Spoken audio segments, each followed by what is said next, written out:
Hello and welcome.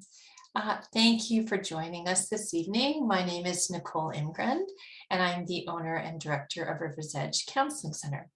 This talk tonight is one of a series of talks that we have, Wellness Matters talks.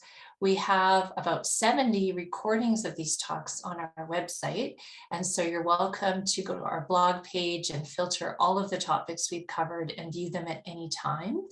We also still have a couple of live talks after this evening, still in our spring series.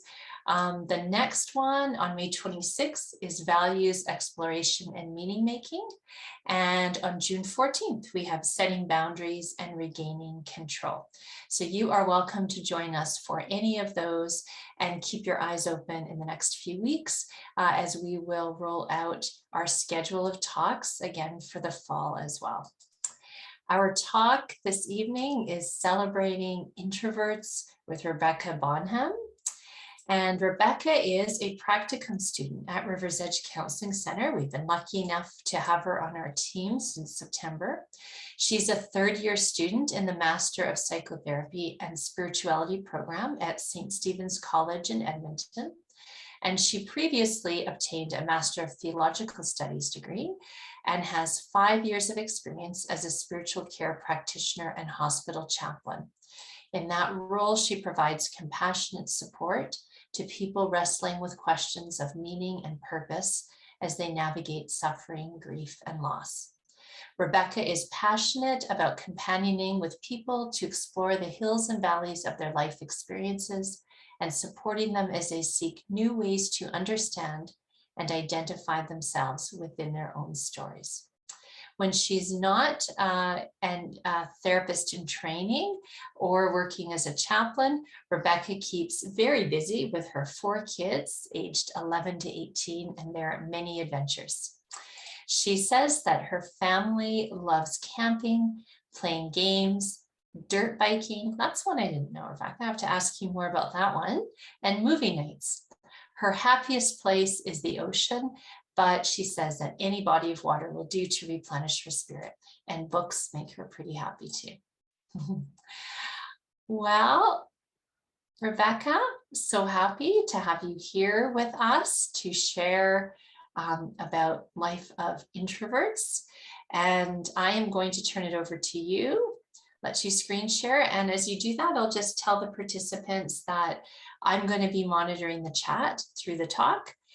So feel free to make comments. And then at the end, I'll look at the chat and also the Q&A function, and we'll have a little bit of time left at the end of the hour to ask Rebecca questions if you'd like, and I'll share some of your comments. With that, yeah, I'll turn it over to you. Right. Thank you for that introduction, Nicole. I am excited to be here, and I'm excited to talk about introverts. I'm going to jump right in because I've got lots to share with you. So I'm going to go ahead and screen share, and we'll get going. One moment. There we go. I'll just adjust so I can see everything here. Well, I wanted to start with my inspirations for why I'm interested in introverts. The word introvert wasn't even really on my wavelength until I married one. So a month after we got married, my partner and I got invited to a costume party, and I was super excited until he told me flat out that he was not going. I was totally shocked at our different approaches to the prospect of attending a party. I mean, who doesn't love costume parties? And I began to realize, wow, there's some really different aspects of our personality here. So fast forward a decade or so, when our family spent the weekend visiting our best friends in the country. Our kids and our friends' kids were running around the house like a pack of wild animals, playing and laughing and pretty much just having a wonderful time. And so I was really surprised when my oldest son, who's about 8 to 10 years old at the time, came and found me partway through the weekend. He was teary and he was struggling to explain what was wrong. He said he was having a great time. There hadn't been any disagreements, but he felt like crying. And he was really tender in that moment. And that's when I connected the dots. I said, oh, I think that's because you're an introvert. An introvert is someone who needs time alone to recharge, even when you're having fun. And so I told him to take a little time alone to recharge, to rest in his room for about a half hour or so, and then see how he felt. And sure enough, he rested, and pretty soon he was back in the pack, happy as ever. So that was the beginning of a journey for my son, and he now had the language to articulate his experience. He came to understand that his introversion is simply a fact of his personality rather than a problem to be overcome. And he's now an adult who's able to identify his needs as an introvert, to act with self-awareness, and to practice self-care to meet his own needs. And this is the gift that comes from learning to understand introverts, whether that's ourselves or our loved ones. So we'll jump right in here. Our agenda, we're going to talk right through the whole gamut. We're going to talk about a few perceptions and definitions of introverts. It's not necessarily an easy task. We'll move into looking at some introvert characteristics. We'll look at how the brains of introverts and extroverts differ. Then we'll move into what it looks like for introverts to live in a world that is really shaped toward extroversion and prioritizes extrovert personalities. Then we'll talk about what healing looks like for introverts who've been wounded by trying to be forced into a model that doesn't fit them. We'll look at the gifts that introverts have to bring. We'll look at how introverts can engage in community, the challenges, the strategies, as well as support that allies can offer to the introvert loved ones in our life. And then finally, we'll close with some self-care tips for introverts. Well, the first question is, what is an introvert? Psychologist Carl Jung came up with the descriptors of extroversion and introversion in the early 1900s, and people have been trying to suss out the differences ever since. It can be hard to find, especially because a lot of attempts have revealed a negative bias, even to the point of pathologizing aspects of introvert personalities. So for example, Freud talked about introverts as perhaps budding young narcissists, whereas Jung really argued for a healthy and introversion as a healthy and normal trait.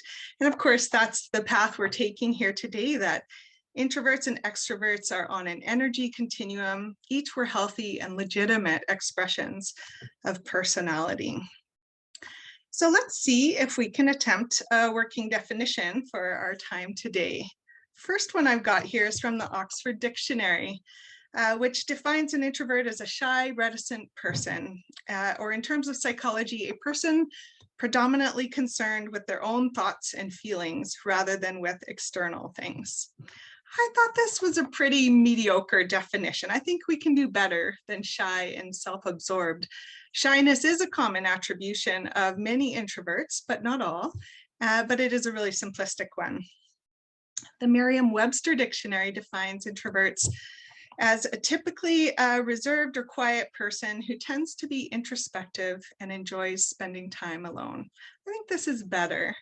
I found an informal attempt that I liked even more, and that's from Marty Laney, who wrote the book Introvert Advantage. I'll read it to you. An introvert has to do with having a healthy capacity to tune into your inner world. It is a constructive and creative quality that is found in many independent thinkers whose contributions have enriched the world. Introverts have social skills, they like people, and they enjoy some types of socializing. However, party chit-chat depletes their energy while giving them little in return. Introverts can enjoy one-on-one conversations, but group activities can be overstimulating and drain energy. So I really liked that phrase, a healthy capacity to tune into your inner world. So we're going to set definitions aside now, and we're going to move into the realm of characteristics, because we're more and more as we go, we're going to see that introverts share some common traits, but express them in very unique ways. So here's some common introvert characteristics. First of all, they prefer to relax alone or be with a few close friends. These are not usually folks who really enjoy being in a big group. They look for deeper, closer relationships with a few friends. They often need rest after outside activities, even ones they enjoy. As I mentioned with my son, that was a key trait for him. They're really good listeners, but they also can talk a lot about topics of importance to them. The trick is to find the right topic and for them to feel the space and freedom to jump in. They can come across as really calm and self-contained people and keen observers. They tend to think before they speak or act. They prefer quiet atmosphere often, and they have a generally slower pace over being rushed. They also have great powers of concentration. They can experience, for the same reason, they can experience their minds going blank in groups or under pressure. They tend to dislike small talk, again, wanting to go to the meat of topics that really interest them. They often have a desire for private space and alone time. They may treat their homes or other places as particular sanctuaries of respite. A lot of introverts prefer to work alone rather than with a group. They may prefer written communication, and they don't share a lot of private thoughts with too many people. So these are, I feel like, give a pretty good base of some of the pieces that we can see in introverts. So I'll jump now into what I mentioned before. Carl Jung talked about extroversion and introversion as being on a spectrum. And there is no black and white picture to this. As with most things to do with personality, it's always a range and a spectrum that represents the uniqueness of each person. So some of the ends of this spectrum on extrovert end would be a tendency to be more outward focused, whereas introverts are more inward focused. Again, that healthy capacity for inner focus. Extroverts are people-oriented. They're the party people. They want to be around as many people as possible, whereas introverts tend to be more idea-oriented. Extroverts enjoy a lot of breadth. They want to get in as much experience, as many people as they can, whereas introverts tend to prefer depth. They want to dig down deep in relationships and in topics of interest and in their knowledge. Extroverts tend to be energized by social interactions, and introverts tend to be energized by solitude. And another key one here is the way that introverts and extroverts process information. Extroverts tend to be external processors, verbally talking through. We're going to unpack this a little more in a minute, whereas introverts are kind of doing their processing internally. We don't, outsiders don't see necessarily what's happening or what's even on an introvert's mind because they're doing a lot of the work in solitude. And then there in the middle, you have ambiverts. These are folks who have some of both traits. And this is where I kind of find myself, to my surprise, as being a little bit more in the middle than I realized I was previously. All right, and I just pulled this clip up to emphasize, this is a clip from 8 of the 16 descriptors. This is the half of the Myers-Briggs test personality types that are introvert personalities, and there's 8 of them. And I just wanted to drive home that these attributions, as I've mentioned, can come out in many different ways. So not every introvert is going to look the same way. And some of you might even realize in this talk that you are a bit more of an introvert than you realized. All right, so we're going to talk a little more about this internal versus external processing because it's a really key piece of introvert and extrovert differences. So extroverts, as I mentioned, process externally. They speak in order to understand. And that saying, you know, I don't know what I think until I've said it, is that verbal processing where you're speaking and thinking are occurring simultaneously. Extroverts tend to be most alive when they're engaged in the world of people and activity and external stimuli. They have a trial and error learning style. They're just taking it by the wings and talking and getting feedback from people as they go. They also tend to be more physically expressive than introverts. And I can see where you might guess where I am on this as I'm moving my hands as I talk. Now, introverts process internally, as I've mentioned, and they tend to require much smaller amounts of stimuli. Otherwise, overwhelm just kicks in pretty quickly. They tend to integrate and think silently. They prefer to process alone, away from external stimuli. Too much and they just shut down, and they've got to get away because their energy is draining with every second in those busy contexts. Thinking tends to precede speaking. There's a lot of time to pause in quiet and reflection before they carefully offer chosen words. Introverts are most alive in the reflections of their minds. They are keen observers and contemplative in nature, and therefore not as dependent on external feedback for growth. A lot of that work, again, is happening internally. And this is just a picture I kind of liked that I thought represented this reality. The picture or the right-hand side is sort of what outsiders see of a typical introvert. They may seem very quiet or very private or mysterious. You don't know just what is going on. But in fact, they have so much going on. It's just all at work inside their brains, and only select and honored few may get to really have access to a lot of those busy pieces that are happening inside. So we will move now into physiological differences between introverts and extroverts. The fascinating thing here is that the study of introvert and extrovert brains confirm that there are real physiological differences between introverts and extroverts. And so introverts have naturally busier, more active brains that require less stimulation than extroverts. And so, to be clear, this has nothing to do with intelligence, rather with the way we process information. So although extroverts may be quicker on their feet, introverts, when they do speak, often have a great range of depth to offer on a topic. So let's take a few minutes to look at the brain function of introverts and extroverts. First place we'll start is just by looking at how blood flow differs between the two. Introverts have more blood flow in a longer, slower path to areas that focus on internal things like remembering, solving problems, and planning. Extrovert blood flow flows to areas that are used for the processing of sensory experiences. They're seeking sensory input. And this is reflected too in the neurotransmitters. Extrovert brains require different chemical balances through the form of dopamine, in this case, than introverts. And so this is dopamine is processed when people are in active and in motion. So dopamine takes a shorter path through the brain. It has this act and react nature to it, so that extroverts can respond quickly in stress situations. They have quick thinking, quick speaking skills, and fast access to short-term memory.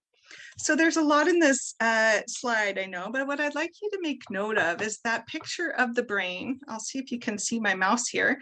And there's an arrow moving up the middle, and most of the movement is right here in the center of the brain.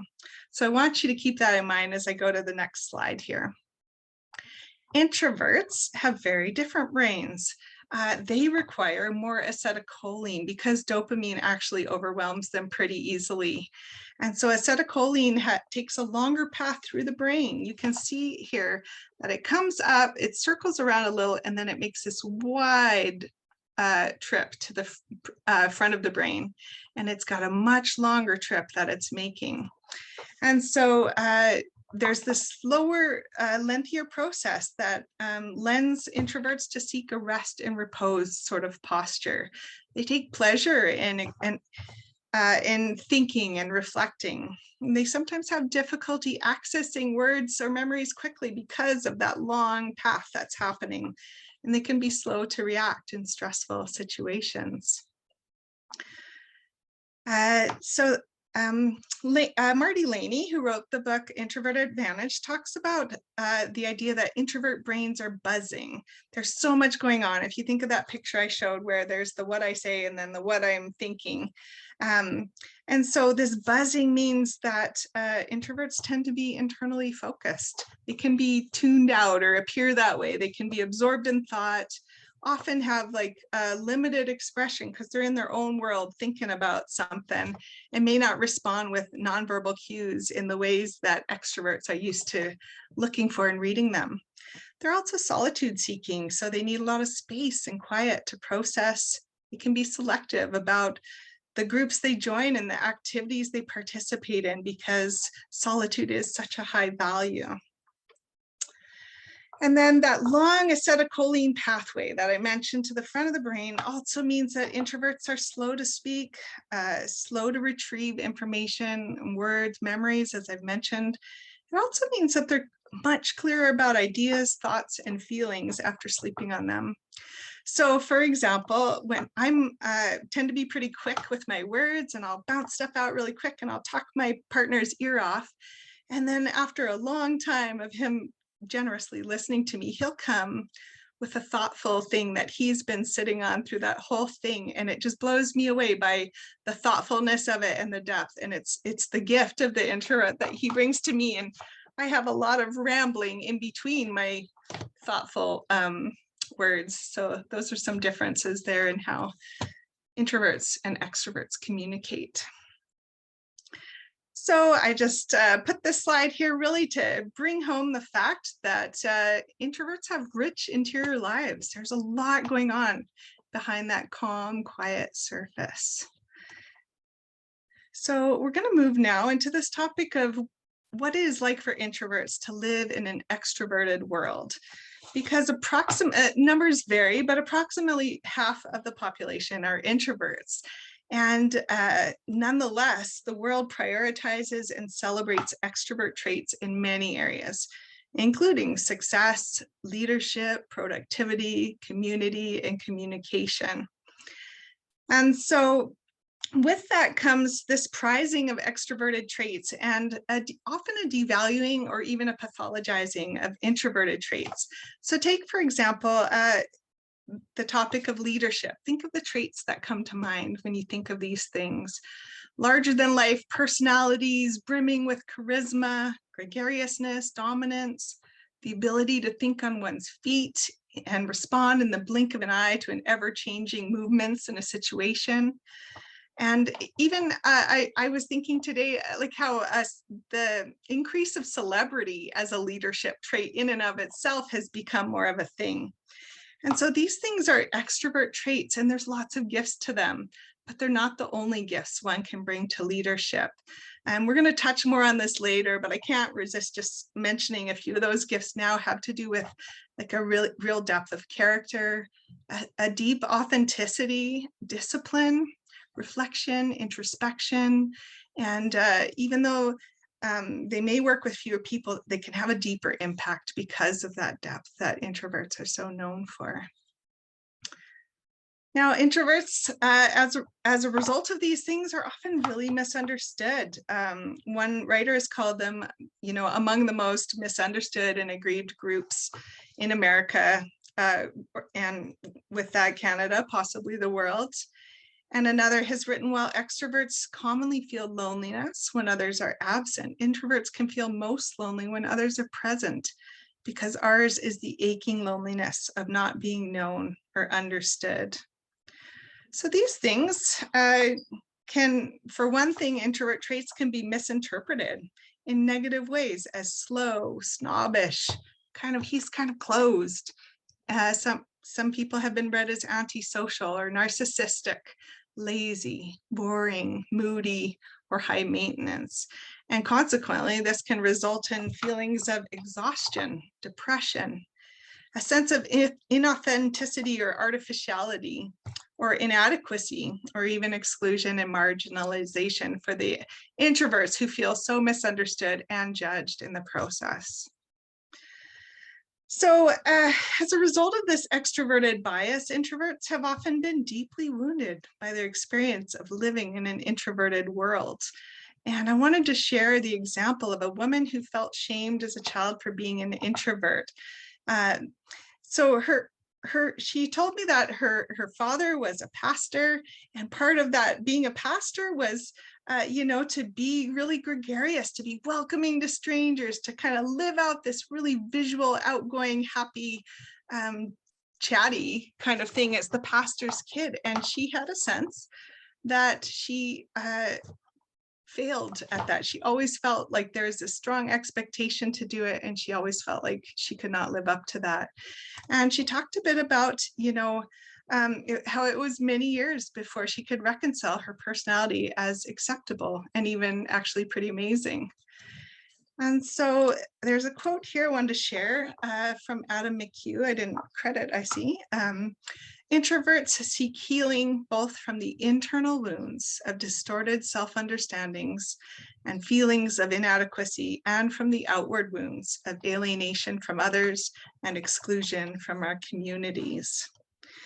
So again, those descriptions of quiet, slow, shy, narcissistic, lazy, boring, those are the things that kind of get stuck in our heads and make us feel so alienated. And introverts can often be left with a sense that something is missing or wrong with them. So how will introverts find healing? This will come through reviewing and reinterpreting the meaning they give to personality traits. So having limitations is not the problem. It is the meaning that's given to those limitations that causes so much pain. And, again, finding healing as an introvert will not entail freedom from introvert characteristics. Rather, it will involve a new way of interpreting our natural personality traits. And when introverts are able to do so, they will connect in with the amazing gifts they bring to the world through their personality as introverts. And I hope that this session will help in that, to kind of lend a deeper understanding that these are natural, healthy traits. They are just different from the ways many people experience the world. And they offer so much. There's so much to celebrate here in introverts and their personalities. So let's go ahead and jump into the best part, the gifts of being an introvert. They're especially gifted in a number of areas, and one of those is insight. Again, that keen observation, the tendency to reflection, strong sense of intuition, and ability to be self-aware and evaluate situations with a lot of wisdom and observation can give them a lot of insight. They're also often people of great depth, not just in knowledge and information, but also in their interests, as well as in their connections. Great depth happens there. There's loyalty, they build a few friends, and those are like the friends, the people that they really commit to. Introverts are often really committed to compassion and service. Those observation tendencies, the self-awareness, it keeps them attuned to what is happening for other people, and they see it and they respond. Introverts, as I mentioned, are known to be great listeners, and they're also really good at giving up space or giving space. They don't take up a lot of space, and so they make room for other people to share and be known. Introverts often bring a really calming presence. They're not going to be really loud or high energy, but they're going to bring a sense of calm to the spaces that they're in. They also have a pretty high rate of authenticity, and the more so, the more they feel that they can really honor their personalities as a beautiful part of who they are, rather than trying to fit into other places. And the thing is, a lot of introverts just aren't great at being inauthentic, because this is just so hard, and that actually is the gift, that they just get to be themselves and we get to experience them as themselves. Introverts also are really amazing creators and have great imaginations. They're often less reliant on established patterns, and thus able to create new things and come up with new and creative ideas. So I know this is like a really detailed screen here, but it's just a bunch of famous introverts. And I wanted you to know that if you identify as an introvert, you're in good company. We've got Bill Gates, Albert Einstein, Rosa Parks, and we've got Gandhi in there. And introverts are often the movers and the shakers, and that ability, those gifts that they bring are gifts that can change the world. So we'll move on now to community for introverts. What does community look like? First of all, again, with the extroverted expectations, it can be really hard for introverts to engage in community when they're feeling the pressure of those expectations and norms that are shaped by extroverted characteristics. And introverts tend to have a spiral pattern of community engagement.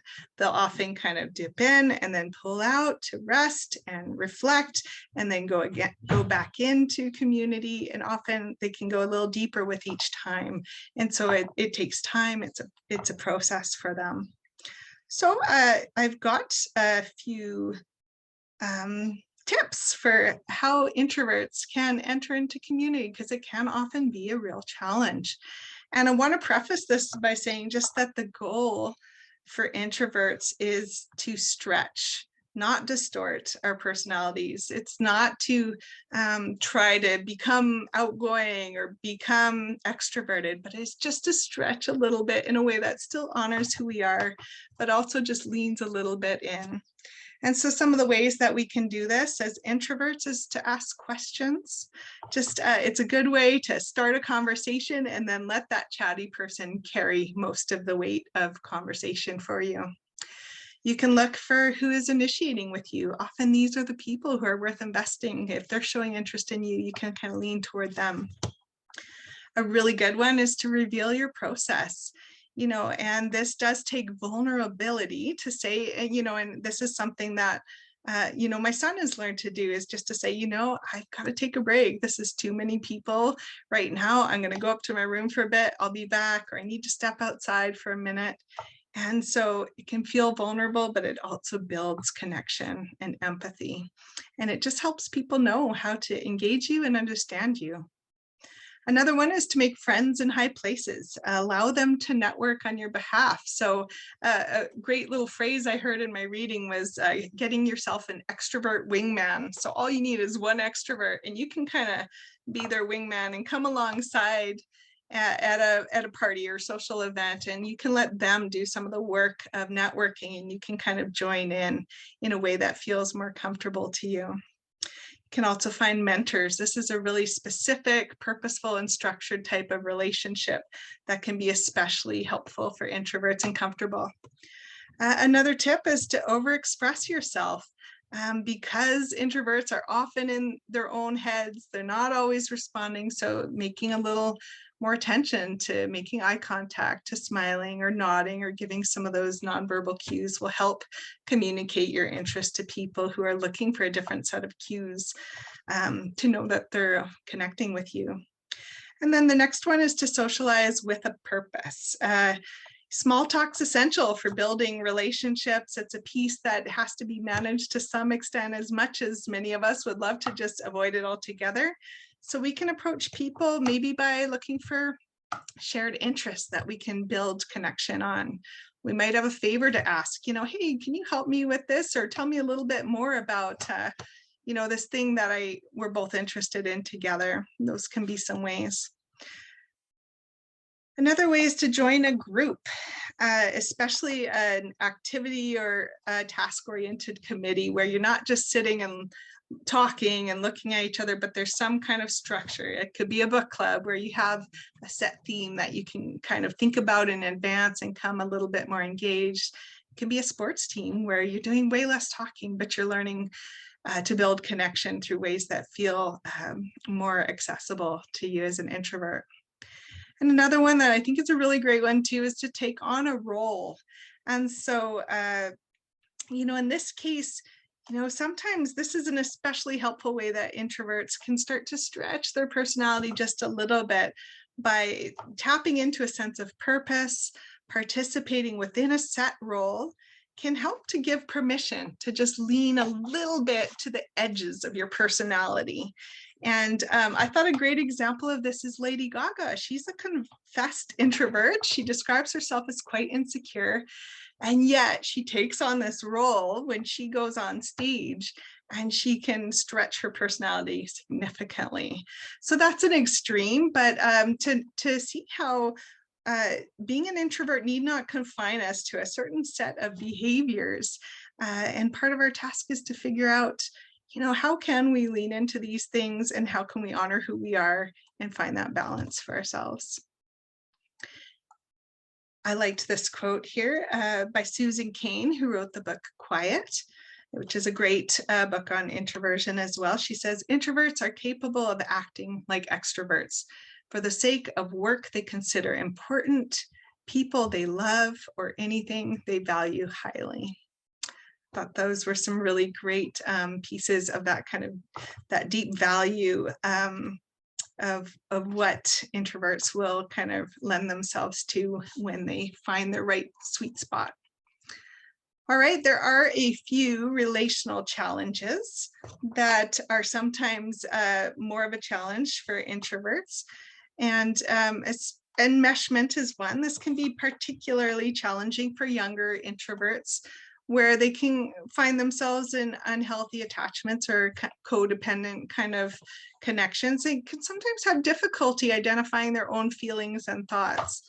Another one is one-directional relationships. Introverts can be really attractive to emotionally needy people because they're such fantastic listeners and they do give space. They can sometimes give up too much space. Introverts in conflict. Introverts, again, can be slower to think on their feet. This can lead to conflict avoidance or misunderstood motives, but introverts can also bring a lot of composure, calmness, and diplomacy into conflict. And then another one too worth mentioning is technology, that social media is not equal to community. Lots of introverts joke about finding their people online, and I think there is a lot to that, but we also need flesh and blood people to share life with us. And so to kind of keep in mind some of these pieces as well. All right, so a moment here, we'll just look at how can we support introverts in community? How can we be allies, those of us who are extroverts or ambiverts, perhaps? A few ways here is we can make room for introvert ways of being in communal spaces. We can make room for pauses and breaks in conversation. We can give room for introverts to respond, to make room for them to engage. Sometimes extroverts talk so much, an introvert, even when they want to talk, can't quite get in because it's just going too fast. And then once an introvert does start talking, give them space, don't interrupt. We can also make room for silence and just be comfortable with that sometimes. That's a tricky one for some extroverts. And it can be such a gift to lean into just a little bit, to offer space for silence, to just be without so much talking. We can make space for reflection and time to reflect. We can make room for observation before participation. Often an introvert will want to just sort of kind of hang out and sort of see how things are going to go before they commit themselves. And you can be an ally by making room for that, not pressuring them, making room for them when they say no to say, okay, no problem. If they say, I don't want to do that, perhaps we can ask, oh, what would you like to do? Or if they say, I don't want to dance, we can say, all right, let's meet in a bit and we'll share a drink. So these are, there's lots of different ways, but I would actually love to hear from anyone in the group for ways that they support the introverts in their life. You can put those in the comments, perhaps. All right, so we'll lean into our last topic here, which is self-care for introverts. Some of the challenges we'll start off first are just the fact that these expectations of extroverts and others, as well as introverts themselves, can be really hard. No one wants to risk disappointing others. It can be such a challenge, and that can lead to internalization and conflict avoidance, can lead to negative self-talk or self-doubt or sense of failure. And when introverts do kind of lean into that compassionate listening, they can also find themselves getting compassion fatigue if they're not able to find that balance and practice self-care. This is a lot of information. I hope I'm keeping you all with me and haven't left you back 10 slides before, but it is good to know that this will be recorded, or is being recorded and on the web, so you can come back and look at these slides if you have want to take a second look at any of them. All right, well, we return again to this theme of reframing and reinterpreting our personality traits as intrinsic parts of who we are and how we engage the world. So when introverts can really grab on to the idea that these traits aren't limitations, but in fact, invitations to lean into and even celebrate their introverted natures. I liked this quote by Lucy Ellman. She says, "Seeking out alone time becomes a practice of solitude. Internal processing becomes a vehicle for self-discovery, and standing on the outskirts makes us keen observers." So these ways that maybe we've been made to feel like a little bit of weirdos or, like different from the group are actually some wonderful gifts and aspects of self-care that we can lean into. And we can sum up a lot just with this phrase of cultivate solitude. And I really liked this quote by Rainer Maria Rilke, who says, "Your solitude will be a support and a home for you, even in the midst of very unfamiliar circumstances. And from it, you will find all your paths." Your solitude will be a support and a home for you. What a beautiful phrase. I love that. All right, so a few self-care tips then. We've mentioned cultivating solitude. Another one is to really lean into that connection with close friends. Sometimes self-care is just giving yourself permission to not feel like you have to be the party person or to have a ton of friends or be that sociable person who shows up at every big event. It can also look like creating sanctuary and spending time there. Find out what your happy space is and give yourself permission to live there sometimes. Another big one is what Adam McHugh calls intentional scheduling.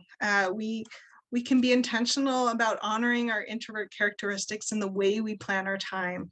So that means spacing out social engagements and appointments. It means giving yourself recovery time after social events, making time for solitude. It can look like planning ahead before social events and preemptively napping or resting so that you can fill up your battery before you even start. For people who are in relationships, whether that's parents and kids or partners, or close friendships, we can plan regular introvert nights where the introverts in our lives can just have permission to kind of hole up and do their own quiet, inward focused thing and just give them the freedom or negotiate it for ourselves to release that pressure to feel like we've got to be on for someone else. Introverts can schedule time off to rest and recharge. You can actually write that into your calendar and start normalizing this as this is part of who I am. And I'm going to put it right in there because it's every bit as important as the meetings and the social events that I plan. You can also give yourself permission to say no. And I think permission is really one of the biggest words of self-care for introverts, is just give yourself permission to be who you are. To lean into what your body is telling you you need in terms of rest or recharge or space or quiet. And then the last one here is introverts can learn to recognize their rhythms and honor them by their choices in the way they live their lives. So I'm going to go into the next page here. So Adam McHugh encourages introverts to build self-awareness around what he calls the dynamic interplay between our bodies, souls, minds, and emotions. We must learn to listen to each part of our nature if we are to find balance and peace in our introversion. So he gives a few questions to get started that I quite liked, asking yourself, what are the times of day when I feel the most energized or the most tired? How much sleep do I need? And introverts, by the way, tend to require more sleep than average.